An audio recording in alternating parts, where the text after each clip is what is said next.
Good morning, warm welcome to our YouTube channel. जैसा कि अपने चैप्टर चल रहा था त्रिकोणमिति, उसमें हमने अपनी राजस्थान माध्यमिक शिक्षा बोर्ड की बुक के चैप्टर नंबर 6 और 7 के सभी क्वेश्चन समझे थे। अब अपन बात करते हैं चैप्टर संख्या 8 की, जिसका नाम है ऊंचाई और दूरी, हाइट एंड डिस्टेंस। इस चैप्टर की बात करते हैं तो ये आपके कंपटीशन एग्जाम के नजरिए से भी महत्वपूर्ण है। कंपटीशन एग्जाम में त्रिकोणमिति जिनके सिलेबस में होती है, लगभग ऊंचाई दूरी के क्वेश्चन पूछे जाते हैं। तो अपन बात करते हैं ऊंचाई और दूरी त्रिकोणमिति का प्रयोग करके इस प्रकार के क्वेश्चनों की जो समस्याएं हैं उनको अपन कैसे हल करेंगे। सबसे पहले इस चैप्टर को स्टार्ट करने से पहले मैं आपको बेसिक चीजें बता दूं कि इसके लिए अपने को क्या क्या ज्ञान होना चाहिए। सबसे पहले तो अपने को त्रिकोणमिति के जो अनुपात है, त्रिकोणमितीय अनुपात, इसके सूत्र अपने को पता होना चाहिए।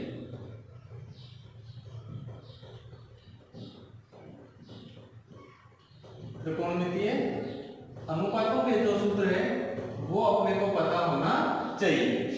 दूसरी चीज, अपने को जो मान है त्रिकोणमितीय उनकी सारणी, जो कोण होते हैं उन कोणों के मान की सारणी अपने को पता होनी चाहिए। मुख्य रूप से ये दो चीजें अपने को पता होनी चाहिए। इसके अलावा एक चीज और है, दो प्रकार के कोण होते हैं, उन्नयन कोण और अवनमन कोण। तो उन्नयन कोण और अवनमन कोण की भी अपने को विशेषताएं, इनके बारे में कुछ नॉलेज है वो पता होना चाहिए।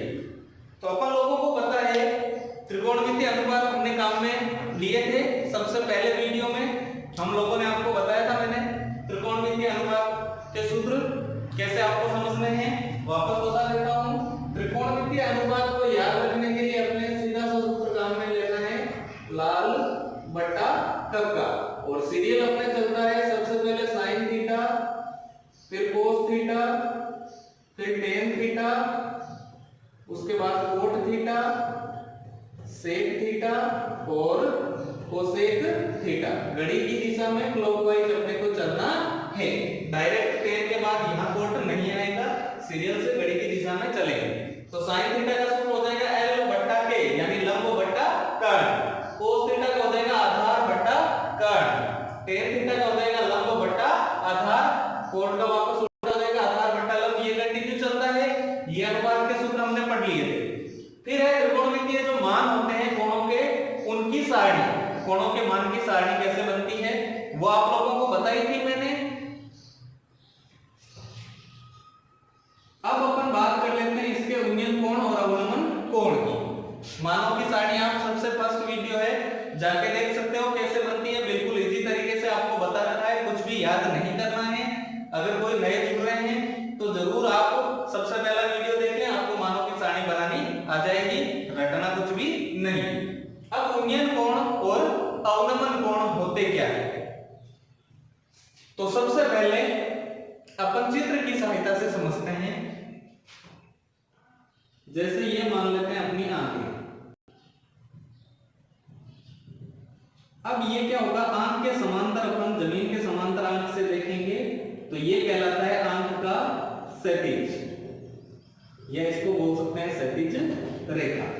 तो ये आंख के क्या हो गई, क्षैतिज रेखा। अब क्षैतिज रेखा को जब होती है, जब अपन किसी चीज को पर्टिकुलर आंख के समांतर देखते हैं।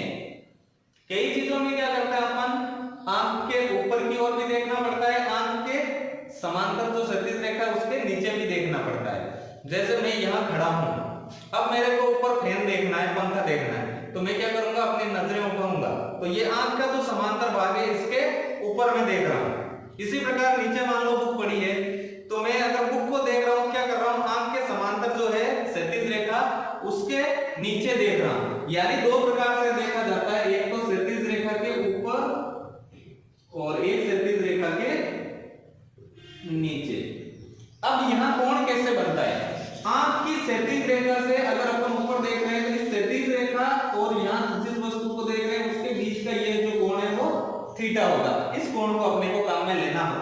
है। इसी प्रकार ये आंख का क्षैतिज है, यहाँ नीचे देख रहे हैं तो क्षैतिज रेखा और देखने वाली रेखा के बीच का ये जो कोण है वो थीटा होगा। अब उन्नयन और अवनमन कोण कहाँ काम आएंगे, क्या होते हैं? तो उन्नयन उनका अर्थ होता है उन्नति करना, विकास करना, प्रगति करना। हिंदी का शब्द है। उनका अर्थ क्या होता है? उन्नति करना है, विकास करना है, प्रगति करना है। अगर अपन किसी भी चीज में उन्नति कर रहे हैं, विकास कर रहे हैं, प्रगति कर रहे हैं, तो इसका मतलब अपना ग्राफ देखो क्या हो रहा है, ऊपर बढ़ रहा है ना, अपन वृद्धि कर रहे हैं। तो जब आंख के ऊपर की ओर देखेंगे तब कौन सा कोण होगा? उन्नयन कोण। अव का अर्थ होता है अवनति, दूसरे शब्दों में इसको कहें गिरावट, और शब्द अगर काम में लें कमी। बहुत सारे शब्द हिंदी के अपन काम में ले सकते हैं। तो यानी जिस चीज में अवनति हो, गिरावट हो, कमी हो, यानी ग्राफ नीचे की ओर जाए अपना, तो वो कहलाता है अवनमन कोण। यानी आंख से जब अपन नीचे देखेंगे तो यहाँ क्षैतिज से जो भी नीचे कोण बनेगा वो कौन सा कोण होगा? अवनमन कोण। तो अपने ये कोण दो होते हैं, उन्नयन कोण और अवनमन कोण। ट्यूशन अक्सर दिया जाता है कि उन्नयन कोण बन रहा है, अवनमन कोण बन रहा है। तो यहाँ आपको अर्थ समझ में आ गया होगा उन्नयन कोण क्या होता है और अवनमन कोण क्या होता है। यानी आंख की जो क्षैतिज रेखा होती है उससे अगर ऊपर की ओर देखा जाता है तो वो उन्नयन कोण होता है, और आंख की क्षैतिज रेखा से अगर अपन नीचे की ओर देखते हैं तो वो अवनमन कोण होता है। तो ये अपने उन्नयन और अवनमन कोण काम में आएंगे। परिभाषा मैं नहीं लिख रहा हूं, परिभाषा आपसे नहीं पूछी जाती है कहीं भी, अपने को पता होना चाहिए कि कोण किस तरफ बनेगा, इसीलिए इसका अर्थ अपने को पता होना चाहिए। तो ये हो गया उन्नयन कोण और अवनमन कोण। तो ये अपने तीन चीजें हैं, इससे बाहर त्रिकोणमिति में जो ऊंचाई और दूरी की ट्यूशन है वो नहीं जाते हैं, इन्हीं में से काम में चीजें आती हैं। अब इसका कोई सूत्र वगैरह आपको अलग से याद नहीं करना है, सीधा ट्यूशन पे आएंगे। ट्यूशनों को आपको कैसे हल करना है वो अपन देख लेते हैं। ऊंचाई और दूरी के प्रश्न त्रिकोणमिति में अपन कैसे हल करेंगे। जैसे पहला क्वेश्चन लेते हैं अपन। पहले क्वेश्चन में लिखा हुआ है एक ऊर्ध्वाधर खंबे की परछाई। सबसे पहले आपको इसमें चित्र बनाना है, आसानी से समझ में आ जाएगा। प्रश्न में लिखा हुआ है एक ऊर्ध्वाधर खंबा। ऊर्ध्वाधर का मतलब है खड़ा है, सीधा खंबा। तो अपने को ये खड़ा खंबा दर्शाना है। खंबा अपने को लाइन के रूप में दर्शाना है। यहाँ पे अपने को चित्र ड्रॉ नहीं करना है खंबे का, लड़के का, किसी भी चीज का। तो ये मान लेते हैं क्या है, खंबा है जो ऊर्ध्वाधर है। ये अपना हो गया खंबा। फिर आगे क्या लिखा हुआ है, एक ऊर्ध्वाधर खंबे की परछाई। अब खंबे की जो परछाई है वो कहां बनती है? किसी भी चीज की परछाई है वो धरातल पे, जमीन पे बनती है। तो ये अपन क्या मानेंगे, इसकी परछाई। ये जो चित्र में नीचे का पार्ट है आधार के रूप में, वो हमेशा धरातल माना जाता है। तो ये खंबे की परछाई बन रही है, तो ये परछाई कहां बनेगी? धरातल पे। तो ये हो गई परछाई जो होगी धरातल पे यानी जमीन पे। आगे लिखा हुआ है खंबे की ऊंचाई के बराबर है, यानी खंबे की ऊंचाई और ये जो परछाई है ये दोनों आपस में क्या है, बराबर है। तो इस पे मैं दो लाइन कर देता हूं, इस पे दो लाइन, यानी कि ये वाला भाग खंबे की ऊंचाई और जो परछाई है उसकी लंबाई, ये दोनों आपस में क्या है, बराबर है। प्रसंग दिया हुआ है। तो सूर्य का उन्नयन कोण ज्ञात कीजिए। अपने को बनाना है सूर्य का उन्नयन कोण। सबसे पहले त्रिकोणमिति त्रिभुज से संबंधित है, तो इसको मिला लेंगे तो ये बन जाएगा अपने त्रिभुज। अब अपने को ज्ञात क्या करना है, सूर्य का उन्नयन कोण। उन्नयन कोण का अर्थ क्या हो गया, अभी बताया था, आंख के क्षैतिज से जब ऊपर देखते हैं तो उन्नयन कोण होगा। तो सबसे पहले यहाँ तो कोण जाहिर सी बात है 90 डिग्री का होगा, जहां भी लंब काम में आएगा।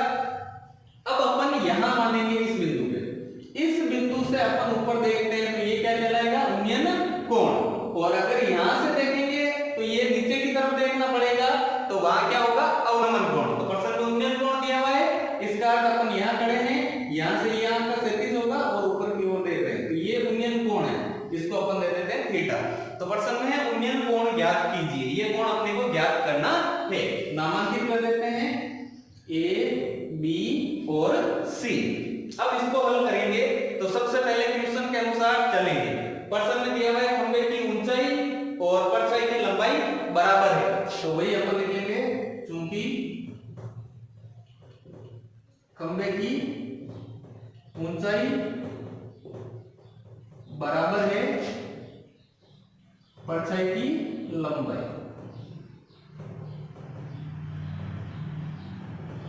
ये प्रश्न में अपने को दिया हुआ है। खंबे की ऊंचाई और परछाई की लंबाई है वो दोनों बराबर है।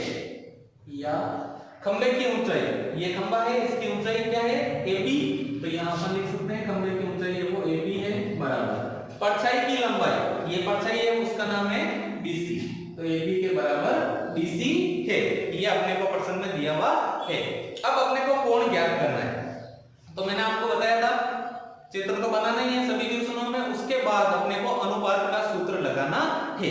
तो यहाँ देखो क्वेश्चन में बात किसकी हो रही है, उन्हीं को काम में लेंगे।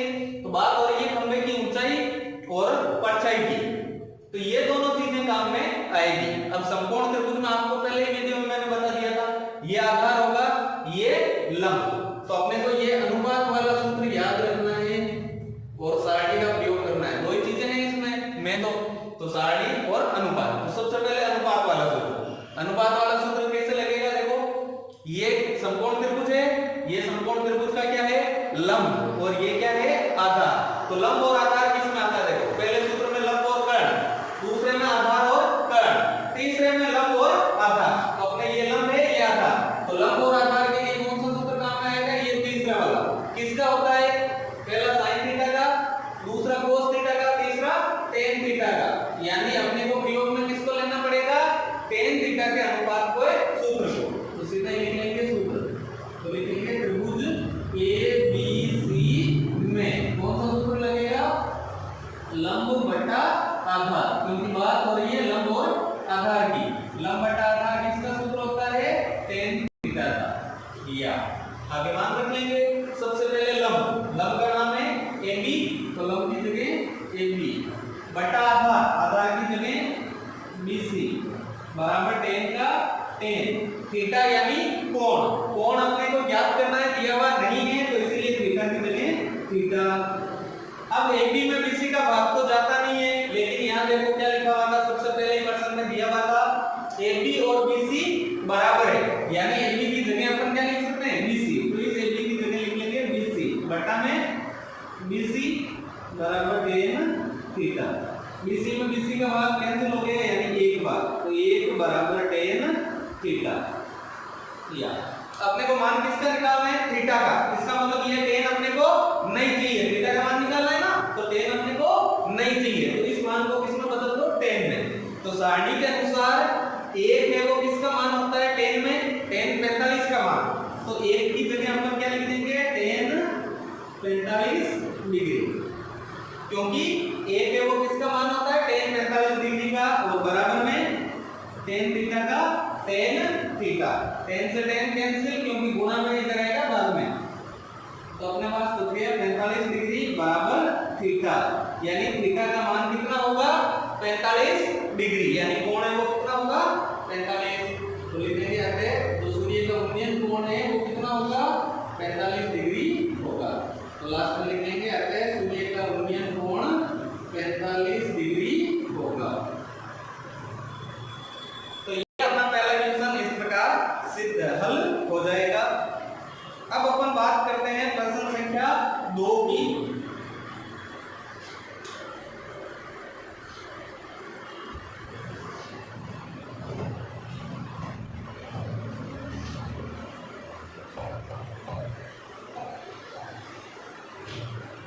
दूसरे प्रश्न में लिखा हुआ है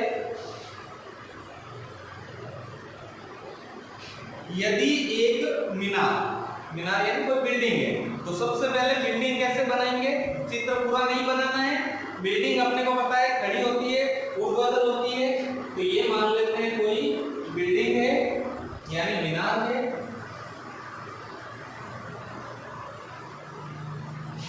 आगे कहा है मीनार के पाद बिंदु से, अब पाद बिंदु क्या होता है वो भी समझ लो, किसी भी आकृति का जो शीर्ष होता है वो तो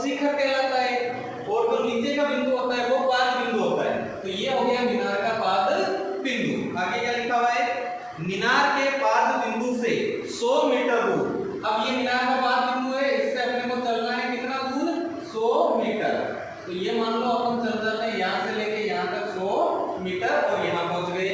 आगे क्या लिखा हुआ है, 100 मीटर की दूरी से, ये 100 मीटर की दूरी यहाँ हो गई, शिखर का उन्नयन कोण। अब ये 100 मीटर दूरी से यहाँ पहुंच गए, इससे इस शिखर का कोण यानी यहाँ पे कोण, तो ये कोण बनेगा। शिखर का उन्नयन कोण 60 डिग्री है, तो ये जो कोण है वो कितना है, 60 डिग्री। उन्नयन कोण है मतलब नीचे से ऊपर की तरफ देख रहे हैं, तो कोण कहाँ बनेगा, नीचे 60 डिग्री है। तो मीनार की ऊंचाई ज्ञात कीजिए। ये मीनार की ऊंचाई है वो अपने को ज्ञात करनी है। तो अगर जान लिया जाएगा समकोण बनेगा, नामांकित कर देते हैं ए बी और सी। सबसे पहले जो दिया हुआ है वो लिख लेंगे। अपने को जो मीनार का आधार है बीसी वो कितना है, 100 मीटर, ये दिया हुआ है।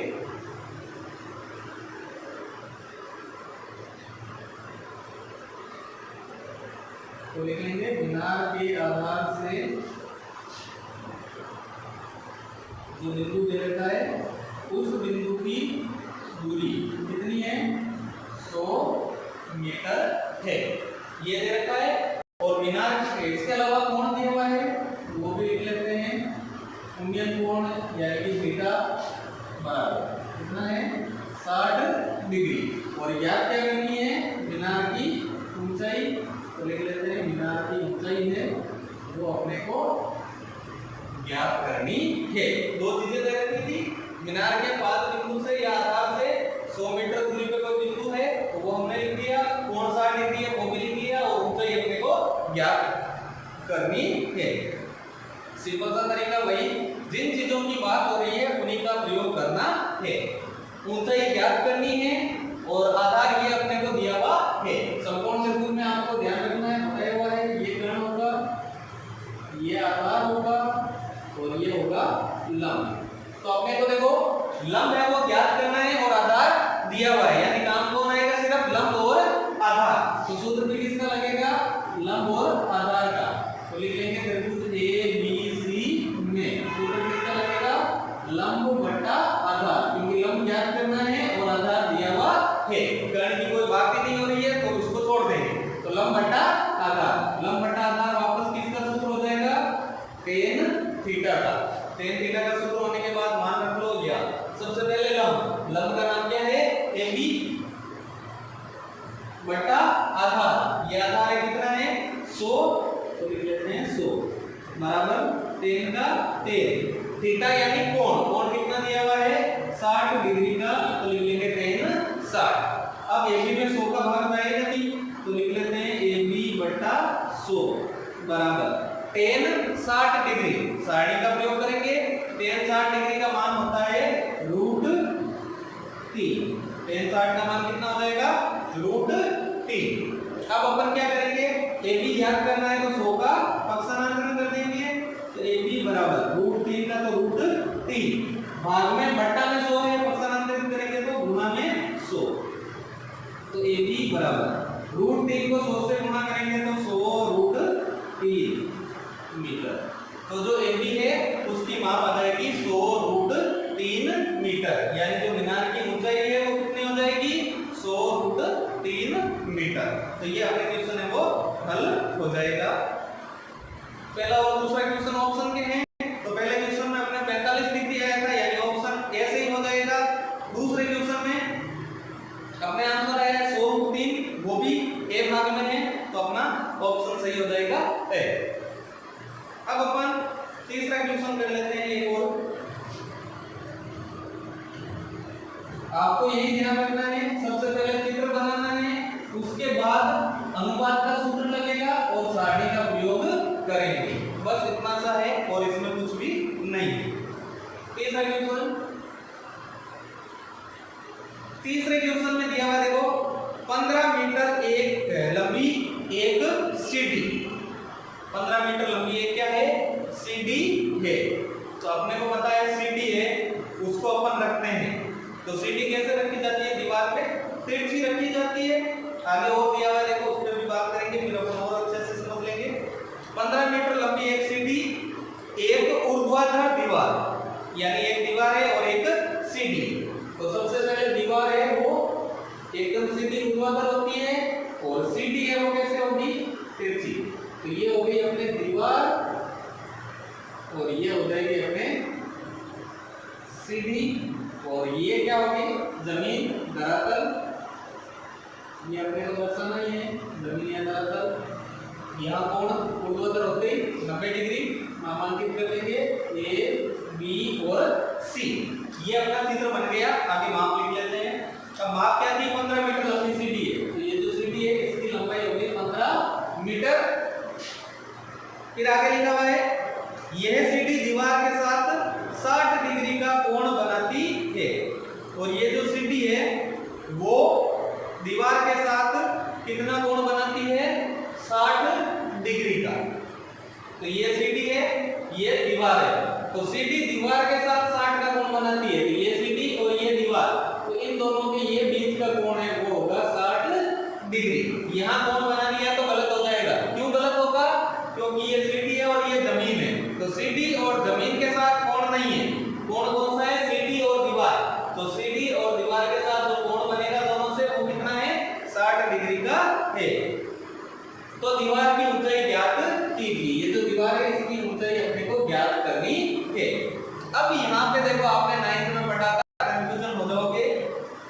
ये लंब और ये आधार और ये कर्ण होता है बेसिक तौर पे, लेकिन अगर आप इसको आधार लेके और इसको लंब लेके करोगे तो गलत हो जाएगा। क्यों हो जाएगा, जहां कोण दिया हुआ रहता है तो उस कोण से जुड़ी हुई भुजा वो क्या होगी, इसका आधार हो जाएगी। तो इस चित्र के अनुसार ये कोण दिया हुआ है तो इससे ये कर्ण है वो तो चेंज होता ही नहीं है, कभी भी कर्ण को यही रहेगा, समकोण के सामने वाली भुजा। तो ये तो कर्ण हो गया, लेकिन जो कोण दिया हुआ रहता है उस कोण के साथ वाली भुजा क्या होती है, आधार। तो ये होगा अपना आधार और ये क्या होगा इसका लंब। तो आधार और लंब क्या हो गए, चेंज हो गए। तो ये कैसे चेंज हुए, कोण पे निर्भर करता है। कर्ण कभी चेंज नहीं होता है, समकोण के सामने वाला कर्ण होगा। अगर ये कोण दिया हुआ है तो इस कोण के साथ जो भुजा होगी वो आधार हो जाएगी, लेकिन यहाँ कोण दिया हुआ है इसलिए ये आधार होगा, ये लंब होगा। अब बात करते हैं, देखो सीडी की लंबाई यानी कर्ण दिया हुआ है और ज्ञात क्या करना है, आधार। यानी काम में कौन आएगा, कर्ण और आधार।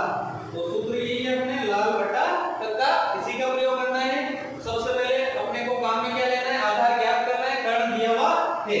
तो आधार और कर्ण कौन से सूत्र में आएंगे, इस सेकंड वाले सूत्र में।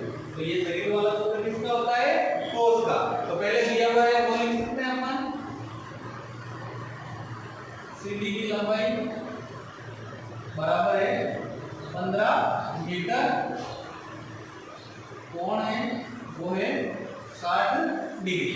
अब त्रिभुज एबीसी बन रहा है तो लिख लेंगे त्रिभुज एबीसी में किस किस को काम में लेना है, एक तो कर्ण और एक आधार। तो सूत्र किसका लगेगा, आधार बटा कर्ण। तो लिख लेंगे त्रिभुज एबीसी में सूत्र लगेगा आधार बटा कर्ण।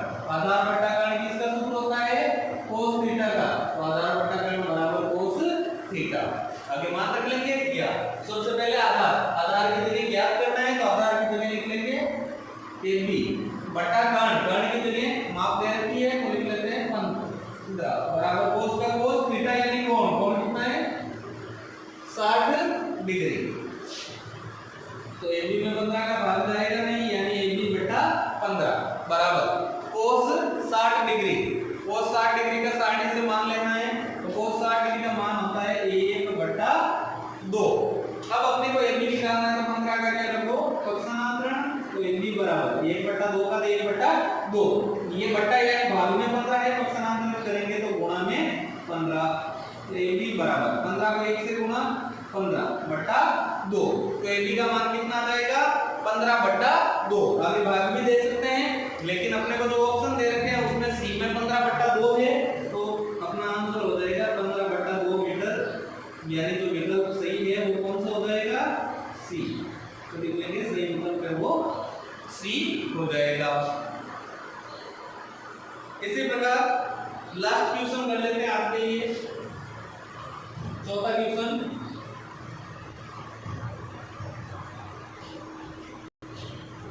चौथे क्वेश्चन में अपने को देखो दिया हुआ है 10 मीटर ऊंची मीनार।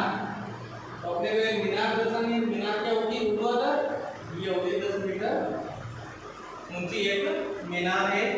फिर आगे क्या लिखा हुआ है, मीनार के शिखर से, ये मीनार का शिखर हो जाएगा, मीनार के शिखर से एक बिंदु का पृथ्वी पर एक बिंदु, अब ये पृथ्वी है, जमीन है, इस पे मान लो कोई बिंदु है, तो इस बिंदु से अवनमन कोण, अवनमन का अर्थ क्या होगा, ऊपर से नीचे की ओर देख रहे हैं, तो अपन यहाँ देख रहे हैं, यानी अपनी आंख कहाँ पे है, यहाँ पे है, तो सबसे पहले तो आंख का क्षैतिज होगा और आंख के क्षैतिज के बीच में ये कोण होगा, तो ये अवनमन कोण होगा। यहाँ बना दिया तो गलत हो जाएगा, क्योंकि जब भी अवनमन और उन्नयन कोण बनता है वो आंख के क्षैतिज के साथ बनता है। नीचे आता है ये आंख होती है, ये इसका क्षैतिज होता है और ये रेखा हो गई। इसी प्रकार इसमें ये आंख का क्षैतिज होगा, क्षैतिज रेखा होगी, और यहाँ देख रहे हैं कि ये भुजा, तो ये जो कोण है वो अवनमन कोण कितना है, 30 डिग्री का है, तो ये अवनमन कोण है वो 30 डिग्री का है। आगे है मीनार के बिंदु की मीनार के आधार से दूरी ज्ञात कीजिए। इस बिंदु की इस मीनार के आधार, यानी ये नीचे वाला भाग है, इसलिए ये दूरी अपने को ज्ञात करनी है। यहाँ समकोण बनेगा, नामांकित करते हैं, ए बी सी त्रिभुज का नाम है, इसको मान लेते हैं डी। अब देखो जो 30 डिग्री कोण दिया हुआ है वो इस त्रिभुज के बाहर है, बाह्य कोण है, तो बाह्य कोण अपने को नहीं चाहिए, अपने को अंत्य कोण के रूप में मान चाहिए। तो अपन क्या करेंगे, इस पहले बाह्य कोण से अंत्य कोण ज्ञात करेंगे। कैसे करेंगे, देखो ये दोनों भुजाएं आपस में क्या होगी, समांतर, क्योंकि आंख का क्षैतिज है वो जमीन के क्या होता है, समांतर होता है, सबसे पहले मैंने बताया था आपको। तो ये दोनों भुजाएं समांतर है, अगर दो समांतर रेखाओं को कोई तिर्यक रेखा काटती है तो एक ही दिशा में बनने वाले कोण संगत कोण और विपरीत दिशा में बनने वाले कोण एकांतर कोण होते हैं। तो ये दो रेखाएं समांतर है, इनको ये काट रही है, तो ये लाइन के इस तरफ है जबकि ये कोण इस तरफ है, फिर ये लाइन के नीचे है और ये इस लाइन के ऊपर। तो दूसरी विशेषता एकांतर कोणों का जो संकेत होता है z के द्वारा पर, तो यहाँ देखो ये z बन रहा है, इसका मतलब ये कोण और ये कोण क्या होंगे, एकांतर कोण होंगे। एकांतर कोण आपस में बराबर होते हैं, तो ये 30 डिग्री का है, तो ये भी कितना होगा, 30 डिग्री का होगा। तो सबसे पहले अपने को ये लिखना पड़ेगा, कोण इसका नाम क्या है, DAC, तो लिखेंगे कोण DAC के बराबर होगा, इस कोण का नाम क्या है, BCA या ABC, दोनों बराबर होंगे कितने डिग्री के, 30 डिग्री के। और आगे कारण लिख देंगे, कैसे कोण है ये, एकांतर कोण। एकांतर कोण की परिभाषा क्या हो गई, दो समांतर रेखाओं को अगर कोई तिर्यक रेखा प्रतिच्छेद करती है तो तिर्यक रेखा के विपरीत दिशा में बनने वाले कोण एकांतर कोण होते हैं तथा इनका मान परस्पर बराबर होता है। और दूसरा संकेत है z बन जाएगा समांतर रेखाओं द्वारा, समांतर रेखाओं द्वारा बनना चाहिए। तो ये दो समांतर रेखाएं थी, इनसे z बन रहा है, तो ये दोनों कोण एकांतर कोण। अब आगे इसको हल कर लेंगे। सबसे पहले लंब दिया हुआ है और क्या क्या करना है, आधार, यानी नाम में क्या लेंगे, लंब और आधार, तो लिख लेंगे त्रिभुज ABC में सूत्र किसका लगेगा, लंब बटा आधार, और लंब बटा आधार किसका सूत्र होता है, tan बीटा का, या लंब की जगह अपन लिखेंगे 10 बटा आधार, आधार अपने को ज्ञात करना है, तो आधार का नाम है BC बराबर tan का tan थीटा यानी कोण, कोण कितना है 30 डिग्री का, 10 में BC का भाग जाएगा नहीं, तो 10 बटा BC बराबर tan 30 का मान होता है √3। अब इसमें अपन BC ज्ञात करेंगे तो 10 का पक्षांतरण करेंगे, लेकिन ये कुछ बट्टा में है तो इसके बट्टा में एक मान के क्या कर लेंगे, वज्र गुणा, क्या करना पड़ेगा अपने को, वज्र गुणा। तो BC को √3 से गुणा करेंगे, BC √3 बराबर में 10 को 1 से गुणा करेंगे 10। अब अपने को BC निकालना है, 10 का 10 गुणा 3 पक्षांतरित होगा, बाद में आ जाएगा √3, तो BC का मान आ जाएगा 10 बटा √3 और साथ में मीटर, क्योंकि ये मान अपने को मीटर में दे रखी है, तो अपना जो ऑप्शन है वो सही कौन सा हो जाएगा, बी। तो लास्ट में लिखेंगे अगर सही विकल्प कौन सा होगा, बी। परीक्षा में आपके विकल्प का नहीं पूछा जाता है, सीधा क्वेश्चन ही पूछा जाएगा, ऑब्जेक्टिव टाइप क्वेश्चन आपके नहीं पूछे जाते 10th में, तो इसलिए अपने को ये विकल्प वाला है उसको क्वेश्चन सभी करने हैं, क्वेश्चन पूछा जाएगा, लेकिन अपने पास ऑप्शन नहीं दिए हुए रहेंगे कि 4 ऑप्शन में से कौन सा होगा। तो उम्मीद है आपको कुछ समझ में आया होगा, बिल्कुल इजी सा टॉपिक है, ऊंचाई और दूरी। अनुपात के सूत्र और त्रिकोणमिति के जो मान है उनकी सारणी अपने को बनानी है। कुंजन अवनमन कोण क्या होते हैं वो मैंने आपको समझा दिए हैं। तो ज्यादा से ज्यादा लोगों तक शेयर